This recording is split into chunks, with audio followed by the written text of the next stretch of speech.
Welcome back, everyone. Thank you for joining our 11 a.m. session at Techstars Startup Week Dayton. This is managing your business through COVID or another crisis. Before we get started, I would like to remind everyone that we can support local businesses during this week. If in our app, head over to the Buy Local Lunch page, and you can find some options for lunch or dinner this week that offer carryout, curbside pickup, and delivery. But first, let's go ahead and get started with our session. Kala Gibson is the Executive Vice President and Head of Business Banking at Fifth Third Bank. In this session, he will share lessons learned from the PPP process and how to prepare for the next round of PPP or other grant loan opportunities. He will be joined by moderator Maria Rutherford Long, Vice President and Community and Economic Development Manager for Dayton Region at Fifth Third Bank. As a reminder, please submit questions for the Q&A in the app. You can submit those throughout the entire session. Just navigate to the home screen and click on Session Q&A and select this session. From there, the questions will get to the moderator. Maria, I'll send it over to you now. Well, thank you, John, and good morning, everyone. What an exciting week we have planned for you with Dayton Startup Week. It is our distinct pleasure to be the title sponsor, and Fifth Third Bank has been serving businesses for more than 160 years. We've had a tough year, guys. Actually, a tough 2 years. We started out with the tornado and then the shooting and now the pandemic and social injustice, but Fifth Third Bank has been there with us and in this Dayton market and through all our 10-state footprint, through it all. And so it doesn't matter the season or the time. Our guest today, the leader of the business banking division, is going to talk to us about how to manage through that. Kala Gibson is one of my favorite people in the bank. He is a champion and a passionate and fearless leader. He's been in banking for more than 30 years, so he and I been rolling about the same time.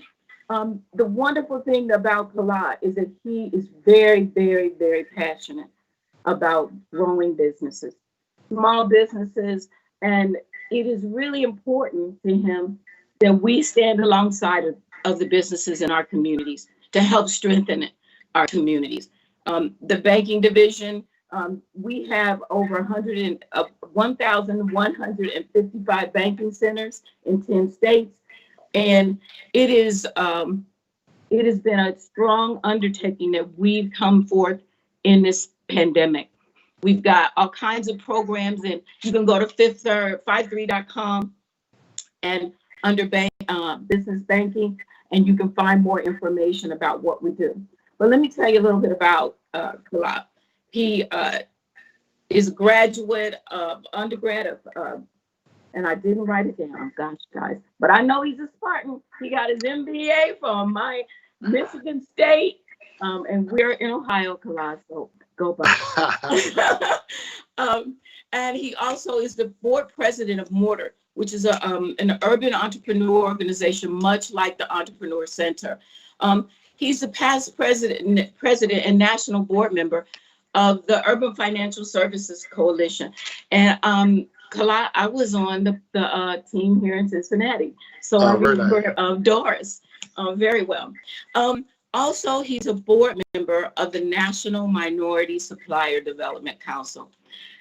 So ask lots of questions, put them in the chat, and understand that we are here for you. We're committed, even in this time of challenge. The entire bank leaned in, but he leaned in the most. So without any further from me, I introduce you to Kala Gibson. Well, thank you. That was a great introduction. I greatly appreciate it. You're one of my favorite people too. Happy birthday as well. And greatly appreciate you inviting me and appreciate the team and letting me be a part of this great week. Looks like we're going to have some great weather as well this week. So this is great. And it's always nice to be with fellow entrepreneurs. So before I get started, let me start with something that's really critical, and I think sometimes we forget to do this. And I just want to say thank you to the entrepreneurs and the small business owners today. You guys are the backbone of our economy. You're the backbone of our community. Without you, our community doesn't exist. You guys are the biggest supporters of our communities. You guys are the thinkers, the doers, the dreamers. When you think about all of the great things that this community has accomplished, our country has accomplished, it's been because of people like you who want to follow your dream and make a difference. We think about these huge companies right now like Apple and Google and Facebook, and all of those were started by entrepreneurs, folks like you who, again, had a dream and had a passion to change the world and leave a mark. So I just want to say thank you. One of the things that I'll talk about today is around some of the lessons we learned from the last 6 months dealing with COVID, dealing with PPP, but also I want to talk about, how do you actually navigate the environment that we're in and that we're probably going to be in for the next 9 to 12 months. So let me jump right in and just talk about PPP and COVID. And again, this is all going to come back to the importance of small businesses and entrepreneurs and individuals, again, who are really trying to get our economy back running.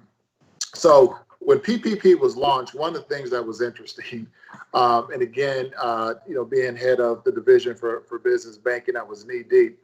There was a focus, which is interesting. I think everybody on the phone knows this, that there seemed like there was this huge focus around larger organizations, right? And not really having the right focus on the smaller organizations. So one of the things that we did at Fifth Third in the beginning was that we kind of saw this and was very concerned about that. We knew that it was going to be a very complex process. There was going to be a high level of anxiety associated with this process. So we wanted to make sure that every single customer, so we did over 40,000 of these PPP loans over a month period, but every single person at Fifth Third Bank who applied for a PPP loan talked to someone that walked them through the process. We also had a first in, first out. I used to have more hair. I lost a lot of that hair over the last 6 months because, again, it's always that battle, right?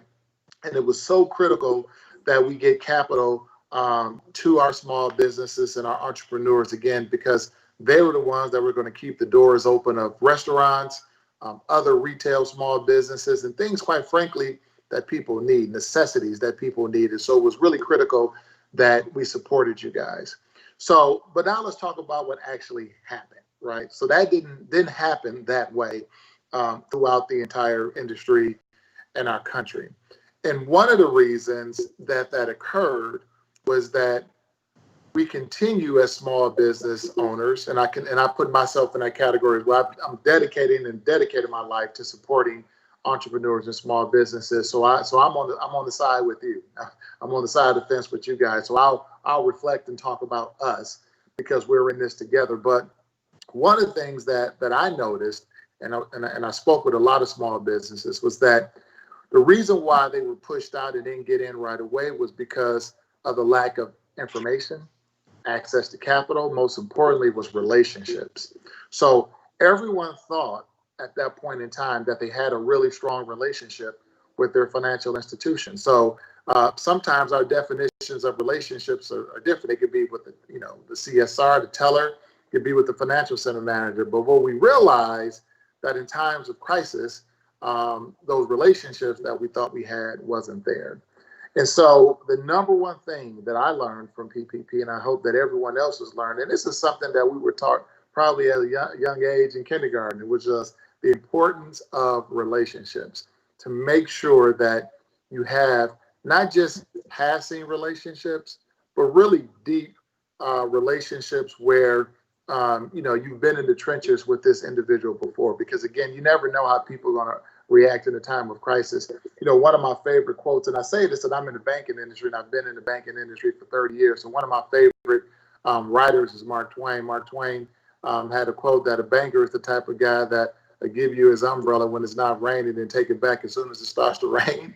That is so true. And it's so true with a lot of other relationships that we build. So it is so critical that we build relationships. So one, and the most important one, I will say this, again, I'm biased because I'm a banker, but the number one relationship as an entrepreneur or even if you're starting up your business, is to have a relationship with a banker for a couple reasons. One is the number one thing that you're going to have to figure out is your capital strategy and have access to capital. Well, who provides access to capital? Bankers, right? The other piece is that these bankers are free, right? So you don't have to pay a banker to have a relationship with them. You know, to have a relationship with your attorney, to have a relationship with your accountant, they're actually expecting you to cut them a check, right? In the case of a banker, you can get free advice, right, and help around navigating this very difficult time just by having a relationship with them. And I think the key is to have multiple relationships too. So, you know, if you know one or two people at the bank, try to meet two or three more people, right? Understand where they are, right, and what do they do and what their expertise is. But then also, I would tell you, and a lot of my banker friends get mad at me if there's someone on the phone, but again, I'm with you guys. Have multiple banking relationships, because this is the other thing that we saw is that a lot of entrepreneurs and small business owners, again, they did have relationships, but maybe they had a relationship with the bank that either struggled a little bit with PPP, or maybe the organization was so large and it's first in, first out. At least at Fifth Third, it was first in, first out. There's a chance that you could be in a really long line, right? And so my recommendation has been, I tell people this, my wife and I, when we go shopping to the grocery store and there's two long lines, I say, okay, I'll jump in the line, you jump in the line, and whoever gets to the front first, you call me over, right? Same concept. You have to make sure that you have multiple relationships so that if one fails, right, that you can lean on the other, right? So again, those are, you know, that's the most important thing. The second thing, and I talked a little bit about this, and then I'll get into how do you actually survive going forward, but it's really going to be around your capital structure and your capital strategy. Right now, during this time, cash is king, and the ability to hold on to as much cash as possible is really going to be the key to you coming out on the other end stronger. So one of the things that I've recommended to a lot of my customers is to really start to negotiate with some of those folks that have fixed expenses with you. So rent, so negotiating with the landlord, right? That's rent typically is the biggest expense for a lot of small businesses and entrepreneurs, but trying to figure out, are there ways you can cut some corners during this time and hold on to as much cash as possible?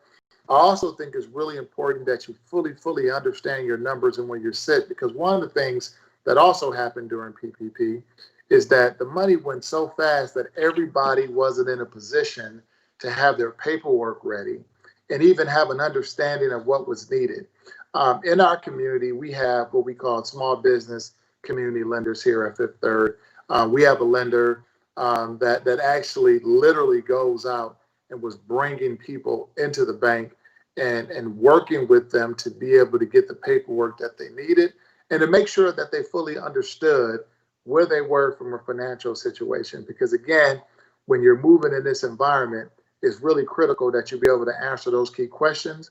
The number one being what you need actually to get through the next 13 to 15 weeks, because again, it's a short-term focus right now because everything is turning so fast. So, you know, having a 13 to 15 week cash flow projection for your business and understanding what's coming in and what's going out is going to really be critical as we go through this next process. And, you know, the one thing that we don't know and that we're hoping is that the government will provide some additional stimulus, right? Because we know that this race isn't done. Again, it was critical back in April and May and June for small businesses to receive capital and to keep their doors open. I think a lot of us was hoping that we would be in a normal state. Obviously, we're not. I'm talking to you virtually from my home office. But we do know that this is going to be a little bit longer than we anticipated. So I'm really hoping and advocating, and ask that you advocate as well to our local, state, and national government to actually bring some more stimulus. Now, when that occurs, you need to make sure that you're ready, that you have those relationships, your numbers are ready, and your papers are all set to be able to do that. We don't know what it's going to look like. It may look like another PPP stimulus program, or it could be something that's different. But whatever it is, my ask is for you guys to be prepared. So now let me just pivot a little bit, and I do want to make sure that I keep this open, so we can ask, you can ask some questions, because I think it's really important for you to talk to me versus that I'm just talking to you. But I do want to share a couple things with you guys on how to actually navigate these tough times that we're going to be in, that we're still in, over the next 9 to 12 months. So my college professor at the University of Penn likes to use this word. It's called VUCA. I'm pretty sure he just made that up, but he says that we live in a VUCA world, and I have to agree with him. So VUCA stands for volatile, uncertain, complex, and ambiguous, right? All of those are what we're in right now. I mean, the world changes, it seems like, every single day, so it's unbelievably volatile. There's a significant amount of uncertainty out there around, is the vaccine going to be available late this year? Is it going to be available beginning next year? When are we going to have herd immunity? So it's uncertain. It's complex because it's moving, right? One minute we're going down this path and something happens, and then we have to change. And then it's ambiguous because, again, I know in my lifetime, and I'm assuming most of the people on this phone lifetime, we've never lived through a pandemic. And so it's very kind of mushy. It's hard to kind of figure out what this actually means, right? So it's very ambiguous. So in order to be able to work through this VUCA world, I have 6 strategies that I want to share with you that I think is critically important. And quite frankly, I would tell you that it's really helped me personally and professionally to kind of navigate this thing. So the first is being able to anticipate, right?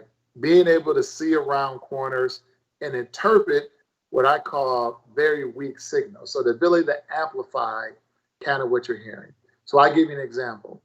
Back in mid-March or so, when we saw that, COVID was starting to impact, particularly folks in the Northeast, was hitting a lot of our big cities, particularly cities that had large African-American populations, you right away knew that this thing was going to be really hard on small businesses, right?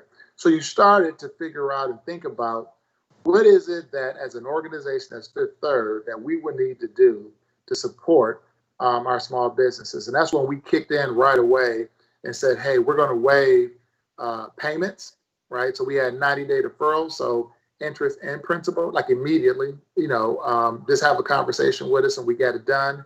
We were waiving late fees, overdraft fees, every fee imaginable we were waiving for the next 90 days, because again, we were anticipating that this thing was going to go for a while, and we needed to make sure, as I mentioned earlier, that our customers were able to sit on cash. So again, being able to anticipate, interpret some of the things that you're seeing around the corners, and kind of thinking about what's going to happen.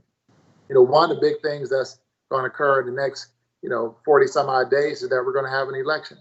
And based on that election, there's going to be a lot more uncertainty and things that's going to occur. And so you have to be able to anticipate and think about what's going to be your next move based on what will happen potentially the next 40 or so days.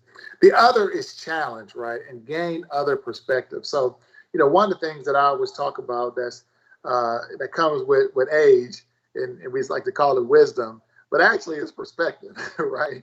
It's the idea that you've seen enough stuff to be able to provide and have a little bit of perspective around things.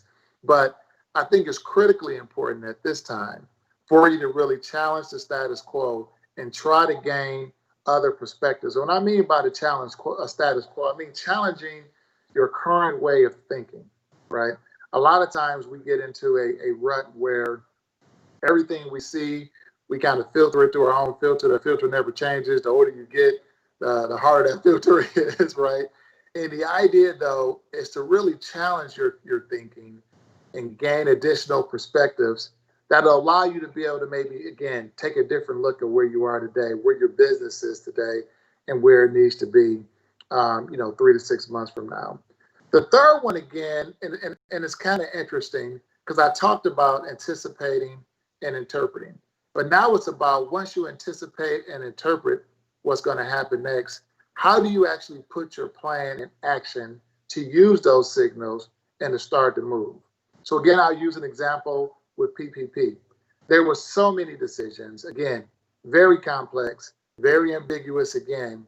And I would challenge my team and say, look, we need to just move, right? Even if we're moving in the wrong direction, we need to be moving somewhere. We can't just sit on this information. We have to, interpret it, anticipate it, challenge it, and then go for it. And this kind of gets me to my next one, which is around, making decisions. You got to decide, right? So with my team, it was interesting. A lot of times you just analyze, and sometimes that like paralyzes you, right? We heard that analysis of paralysis by analysis, right? But it's really important that you make a decision. You have to show some courage and move forward. But most importantly, you have to have options, right? So when you're making these decisions, make sure that you're making small bets. This isn't the time to make huge bets for your business. I've talked to so many different business owners who have said, hey, I'm going to change my entire business and do something different. And I'm like, no, don't do that. Don't make a huge bet like that, right? Stick to what you know, make some decisions, have some options. Optionality is the greatest gift you can get right now. And the reason why you need that is because, again, everything is so fluid, right? So I kind of use it now, football is kicking back up. So I'm going to use a football analogy that a great running back typically doesn't run right up into the middle, right? They wait till the hole to open, and then they make a decision and they run through that hole as fast as they can. That's the same thing. Have your options, show courage, be patient, don't make any big bets, but you have to make a decision and you have to move forward. The fifth one is alignment, and this is really around rallying key players. And we talked a little bit about who those players could potentially be. So obviously, again, relationship, I can't pound this enough. The relationship that you have with your banker, do that today, right? But this is the time for you to rally that key player to help you actually be able to move your business forward. Same thing with your accountant, your attorney. Again, they're going to actually charge you something probably, but it's well worth it because you really need that help, that expertise to get you through. But I'll also say this, and I think this is critical, and I think you guys are probably familiar with all the resources that are here in Dayton to support small businesses and entrepreneurs. Make sure that you're using those resources, that technical assistance, they're there for you. A lot of these folks are unbelievable individuals. Some of them have owned businesses in the past. I think organizations like SCORE that are there to help you through this, but you must rally around those key players and rally around your employees as well, right? Because right now, again, everybody's dealing with this differently. Even on the personal side, there's anxiety again. There's concern. There's one of the things we don't talk about a lot during this time is just mental health, right? A lot of our employees are dealing with that. And so really work on rallying those players as well and making sure that everybody's on the same page. I know in this virtual environment, it's very tough to be able to actually be in the same room and touch folks and hug them. But get creative and figure out ways how you can maintain engagement with your team and your key players. And then the last thing on this topic of align, I also would recommend that you align yourself with other small business owners as well. I think a lot of times, particularly in normal times, we're very competitive. We're very internally focused on our business, and we don't take the time to build relationships with the person next door, right? Or even your competitor.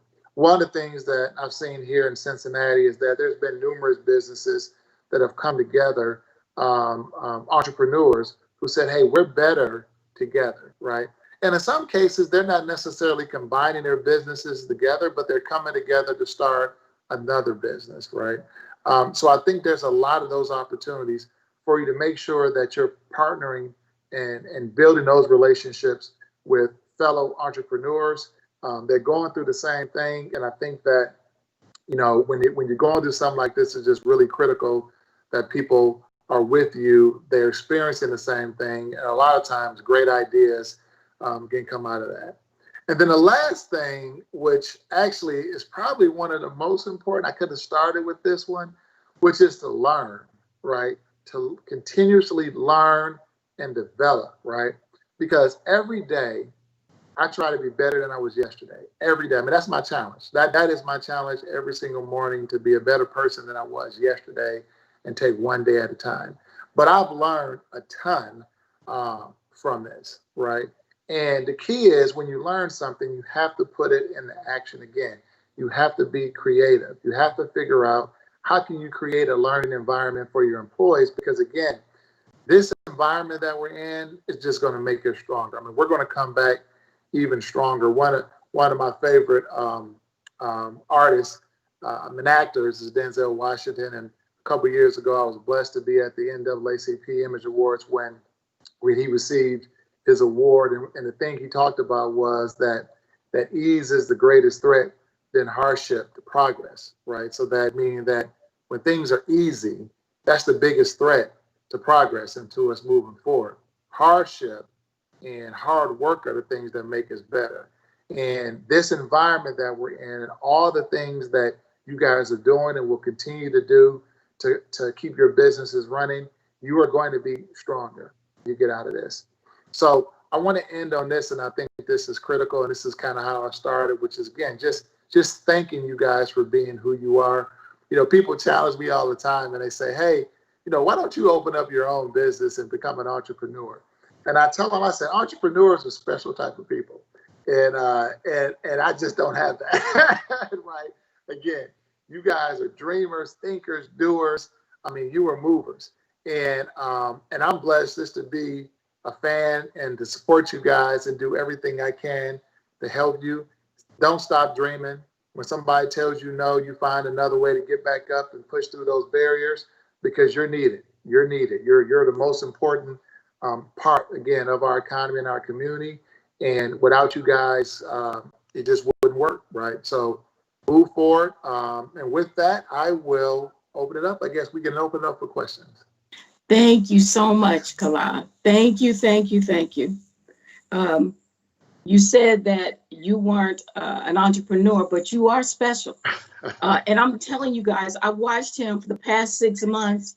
He led with grace and tenacity, fiercely fighting for small businesses, saying, get it done. He challenged us all. And even our CED team partnered with business banking. It was an amazing pivot. There is power in the pivot, you guys. So I'm really, really, really grateful. John, do we have any questions?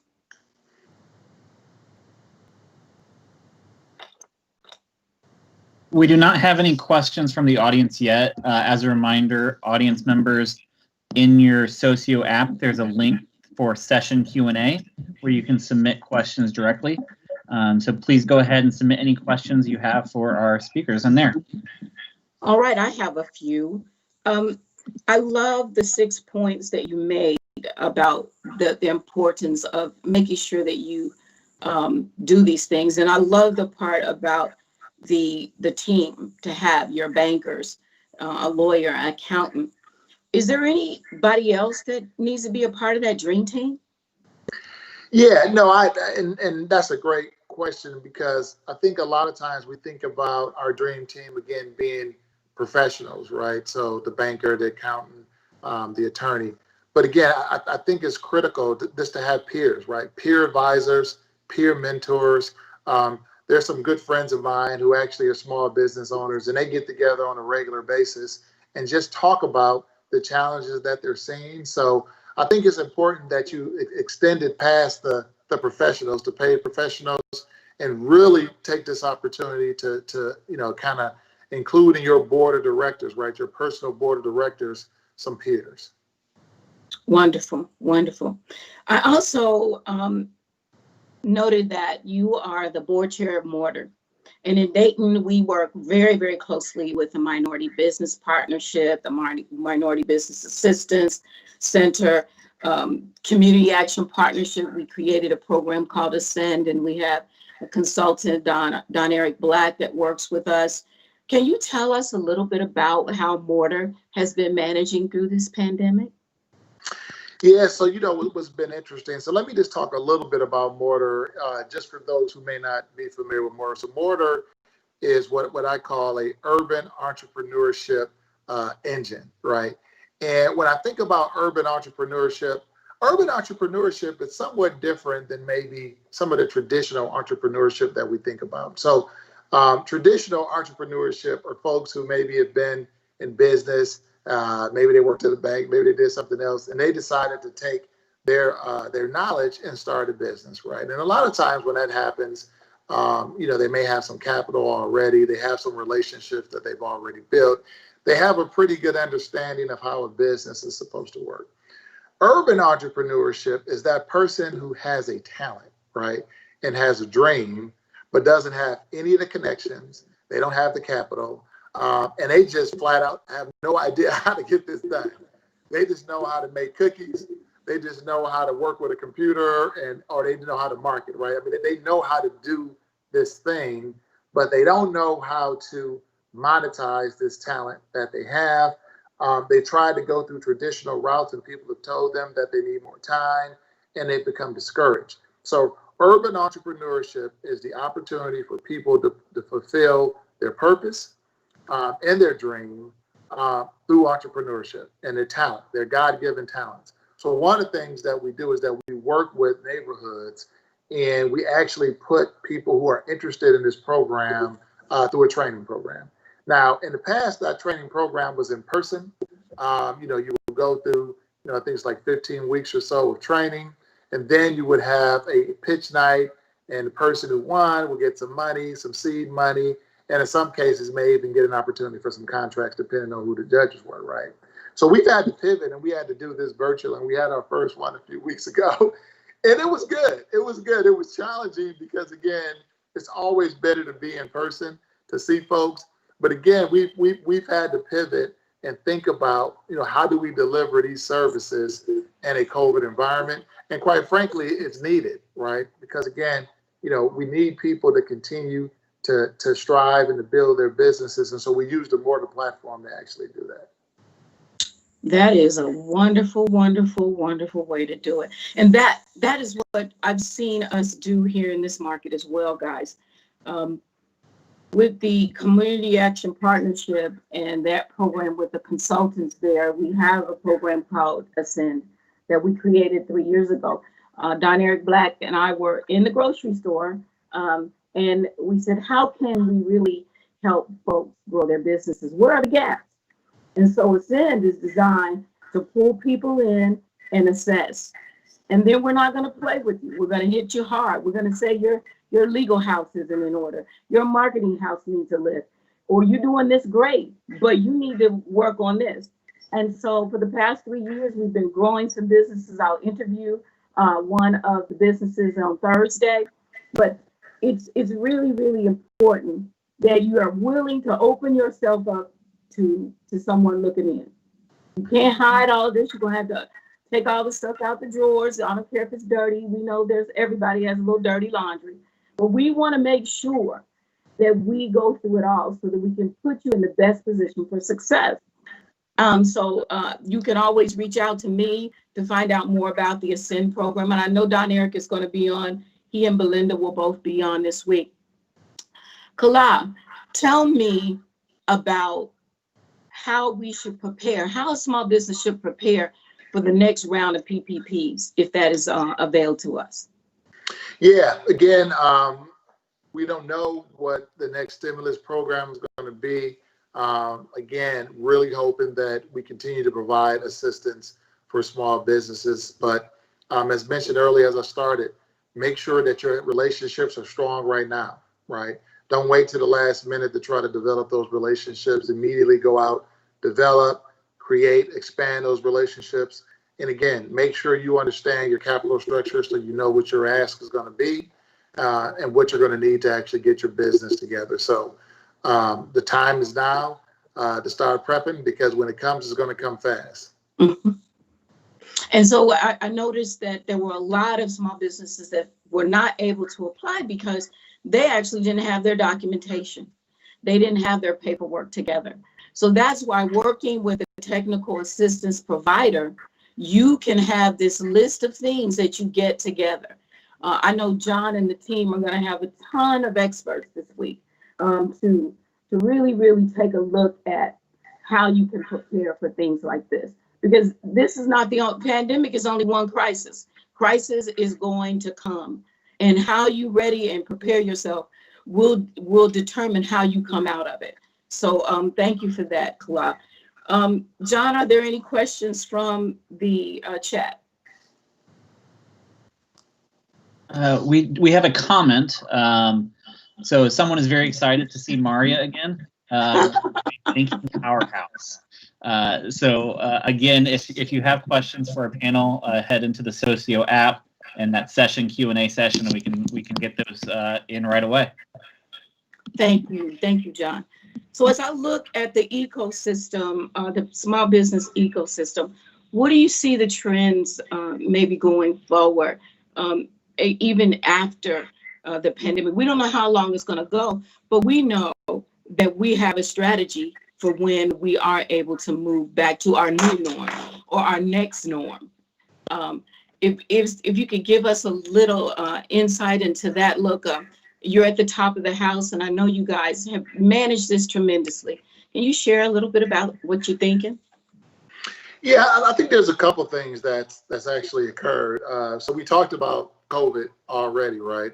And that had obviously a significant impact on the small business ecosystem, as we realized quickly that these small businesses are undercapitalized. There's not enough ways for them to get access to capital, access to information. So right away, you're seeing the ecosystem start to strengthen around small businesses and making sure that they have information, they have equity, they have capital. You hear about folks starting these different capital firms and what have you, and angel investing, crowdfunding, all these different things that are occurring right now. So some of that was pre-COVID, but is really starting to accelerate. The other piece, the thing that also happened over the last 90 days or so, is social injustice, right? Inequality. And we've seen a huge push as it relates to African-American, minority, women-owned businesses being able to actually, again, have access to capital. So, the stats have always been there that there's not a significant amount of venture capital firms that support African-American or minority or women-owned businesses. So now what you're seeing is a lot of these different funds getting started and people are investing. Fifth Third just last week announced our over $1 million that we invested in a Feelers Fund, which is a fund for African-American entrepreneurs started by African-American women. And again, when you think about capital, women-owned businesses are struggling, right? And the majority of businesses out there actually are owned by women, right? Which is kind of odd, the idea that you would think that there would be a significant amount of capital for women and minority-owned businesses, but it's not. But you're starting to see all of these different things. I think it's called Black Funders Fund. It started as well. So I think we're going to see a lot of venture and equity companies being started that are going to be focused on African-American, minority, and women-owned businesses. So it's a good thing. There's always good things that come out of these crises, but that is one of them that I'm pretty encouraged about. So I'm glad you raised that question. Can you share a little bit about your career and how you have managed through some of the social injustice that we've seen in America? Corporate America has not been isolated. We've seen things there. Share with us your experience, your strength, and your hope, because you are one of the most humble and hopeful men that I know. And so you are the executive vice president. And for those of you who may not understand that, our structure, he reports to the president of the entire bank. That means that he has worked his tush off, to get where he is. And he did that by being honest and open and candid. And so I want to hear, just give us a couple stories or a story about how you pushed through and made it. Yeah, I'll leave three things on that. And for folks who have heard me before, you can turn your phone off now because you've heard this, but it's three things. So number one, again, I've been in this business for 30 years. And most of the time I'm the only one in the room. There's been times I was the only one in the building, right?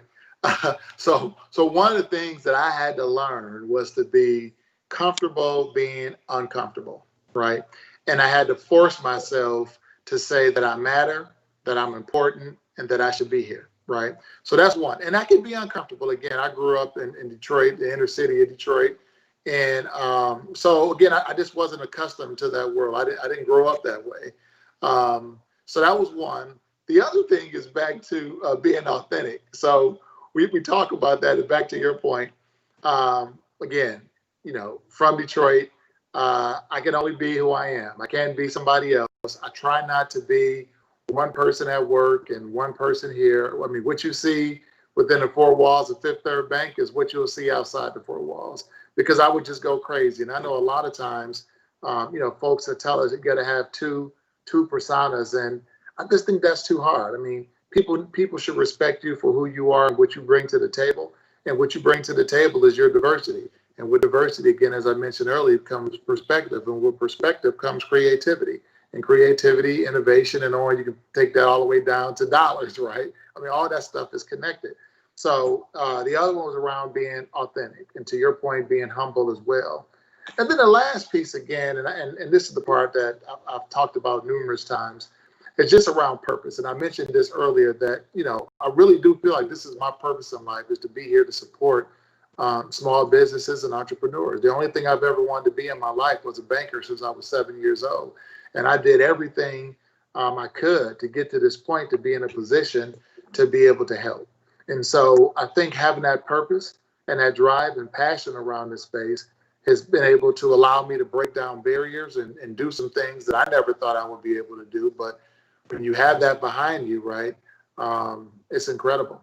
It's incredible. So those would be my three things. Oh, that's amazing, because you actually built your business. Yeah. This was your business. You built your brand, built your business, and that speaks volumes to small business and business folks and entrepreneur. You got to have the passion. You got to know your purpose, and then you got to be willing to pivot. There is power in the pivot, and we see that.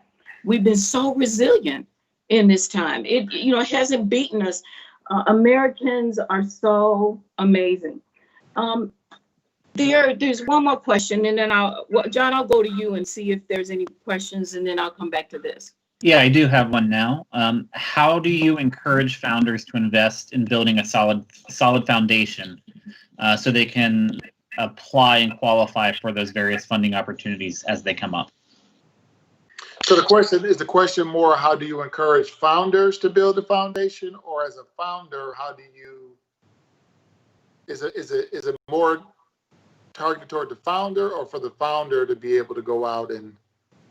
I think it's on the foundation. So how do you get people to build a foundation for their business so that way they can then take advantage of different resources and programs that are available?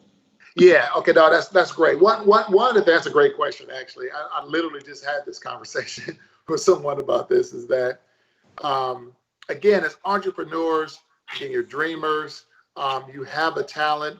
You know how to run your business, right?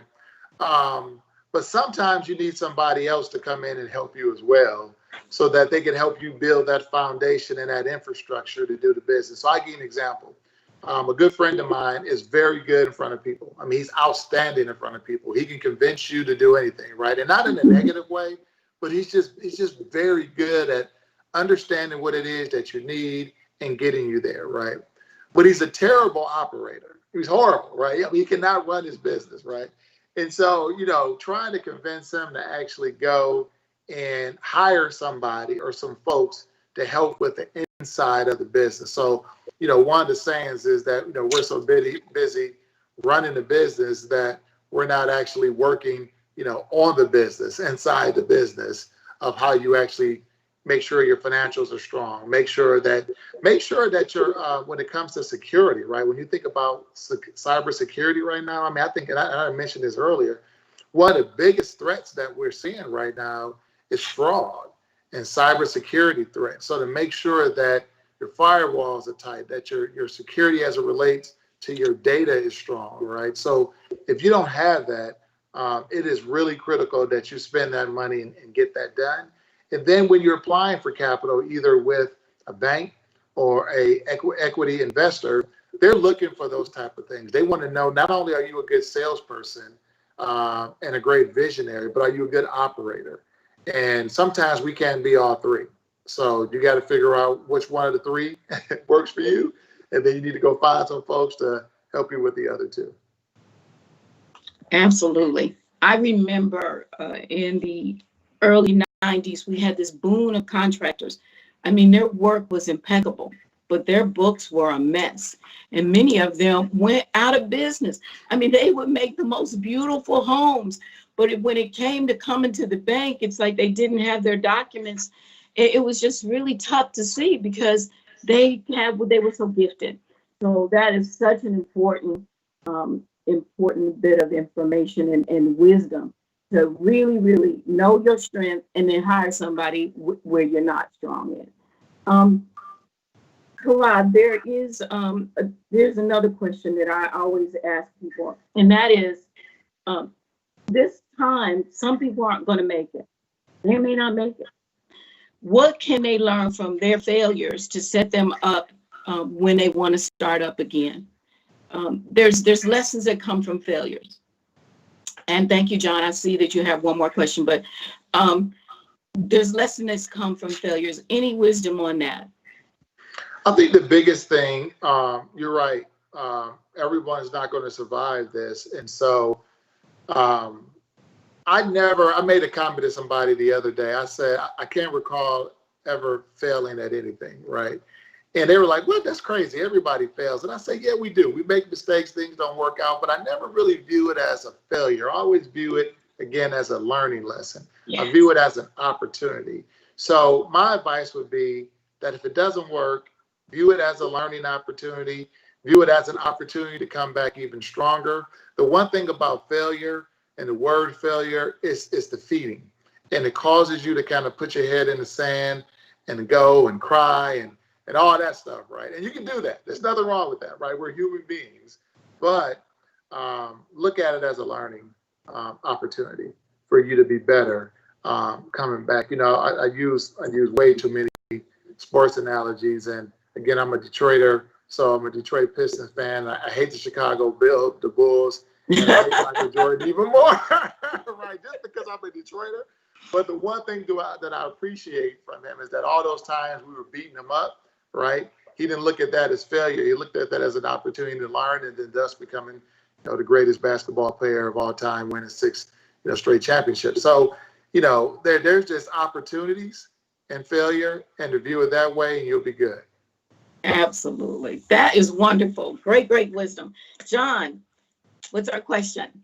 So you touched a little bit on funding currently coming to Black-owned businesses. How long do you believe that type of funding will be available, and do you see that growing in the future as well?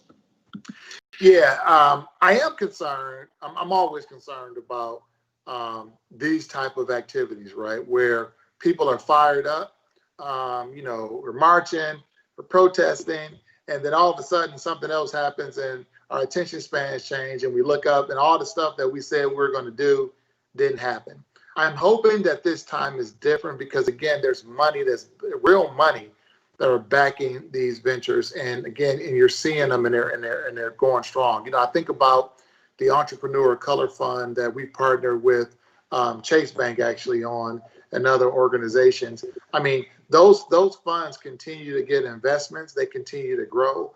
And so I think we're going to be good on this in the future. Right? I think we're going to keep making these investments, but I think we got to hold people accountable, though. We can't let people slip on this one, right? So if you see that, people are saying they're going to start a fund or they did start a fund and all these things, I mean, just make sure that we hold them accountable. Make sure the organizations that we work for, that we hold them accountable. I try, and I know my sister over on the phone as well, Sister Long, she does the same thing. We hold our organization accountable to make sure that if we say we're going to do something, we're going to finish that play. And this is one that we will finish the play on. And we're going to make sure that we invest in these funds specifically for minorities, African Americans, women, small businesses. And, we're going to do that for the foreseeable future. We are. We will, to speak to use Stephanie's words, who is our head of diversity. we will not miss this moment. And we've always leaned in. That's the wonderful thing about it. This is not really hard for us because we've always invested in those funds. We've always done that kind of investment, and we're going to continue to do it. And I imagine that it may even get deeper. So I think Fifth Third's commitment to diversity and inclusion is really, really a standard. And others are looking to us as we've been leading the way and saying, hey, what are you doing? How are you doing it? How can you send me that? So a lot of replication going on. John, any more questions?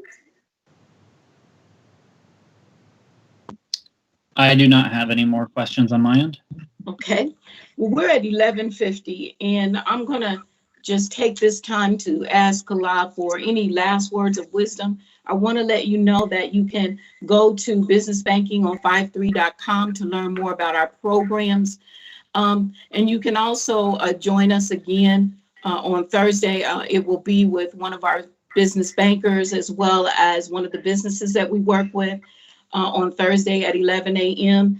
And it has been our joy and our privilege to really, really come alongside this week. This is our third year in our sponsorship. We're the title sponsor this year, and we're going to do it again because we are going to stand with this ecosystem. You matter to us. Fifth Third is open for business.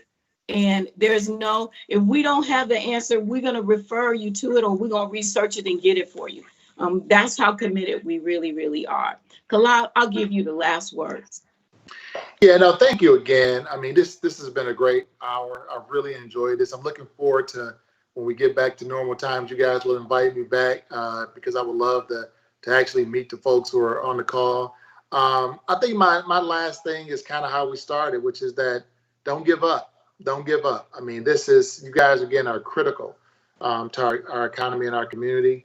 You get knocked down, get back up again, resiliency, persevere. I mean, that's the word. And I think we're being challenged. I mean, I know I'm being challenged. But I wake up every morning and I keep pushing. So my ask is that you continue to do that because you're needed. So thank you, John. Thank you, everybody. We hope that you've enjoyed this time we have. And John, put it on the books. You heard Kala say he wants to be back next year. Let's make that happen. I heard it. Hey, everybody. Thank you, everyone. Thank you both for being on and taking an hour today to give back to your community. And also thank you for your support of Startup Week over the last few years. We love having you as a title sponsor. And so you mentioned a lot today, supporting small businesses. Some of the hardest hit are restaurants. So I'm queuing up a video here that shows some of the restaurants and the food you can get within our local community. I encourage everyone to go to downtowndayton.org/open. You can find that on our app and get some lunch or dinner this week from one of those businesses. They have carry out. They've got delivery, curbside pickup, and also some eating outside options as well. So I encourage everyone to do that. And Jen, if you could run that video so people can see the variety of food you can get in Dayton, Ohio.